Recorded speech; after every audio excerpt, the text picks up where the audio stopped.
Hello, ഇന്ന് നമുക്ക് റാഗി അട ഉണ്ടാക്കിയാലോ? അതിന് റാഗി ഒരു കപ്പ് എടുത്ത് ഒരു 10 സെക്കൻഡ് ചെറിയ തീയിലിട്ടൊന്ന് ചൂടാക്കിയെടുക്കണം. അതിനുശേഷം നല്ല തിളച്ച വെള്ളം കുറച്ചായി ഇതിലേക്ക് ഒഴിച്ച് നമ്മൾ കൈ കൊണ്ട് തന്നെ നന്നായിട്ട് ഇത് കുഴച്ചെടുക്കണം. കുറച്ചിപ്പോൾ വെള്ളം ഒഴിച്ചിട്ടുണ്ട്, ചെറിയ ചൂടുണ്ട്. വീണ്ടും നമ്മൾ അതിലേക്ക് കുറച്ച് വെള്ളം വീണ്ടും ഒഴിച്ച് വീണ്ടും കൈ കൊണ്ട് കുഴച്ച് നല്ല പരുവാക്കി എടുക്കുക. ഏകദേശം ഈ ഒരു പരുവത്തിൽ വേണം കുഴച്ചെടുക്കാൻ.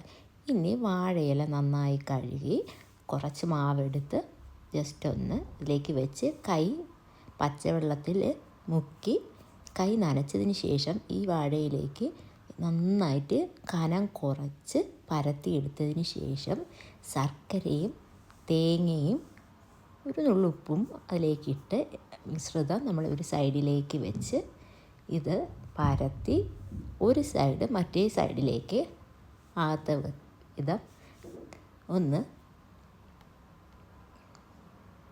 മടക്കിയെടുക്കണം നമുക്കിത്. അങ്ങനെ എല്ലാ അടയും ഇതുപോലെ നമുക്ക് പരത്തി എടുത്ത്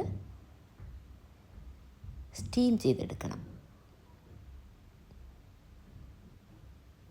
അടുത്തതും അതുപോലെ ആക്കി വെച്ചിട്ടുണ്ട്. ഇനി നമുക്ക് സ്റ്റീം ചെയ്തെടുക്കാം. ഒരു 25 മിനിറ്റ് കഴിയുമ്പോൾ നമ്മുടെ ഇലയട നന്നായിട്ട് വെന്ത് വന്നിട്ടുണ്ടാവും. അപ്പോൾ എല്ലാവരും ഒന്ന് ട്രൈ ചെയ്ത് നോക്കണം. ഹെൽത്തിയാണ്, ഡയറ്റുകാർക്ക് വളരെ ഹെൽപ്ഫുള്ളായിരിക്കും.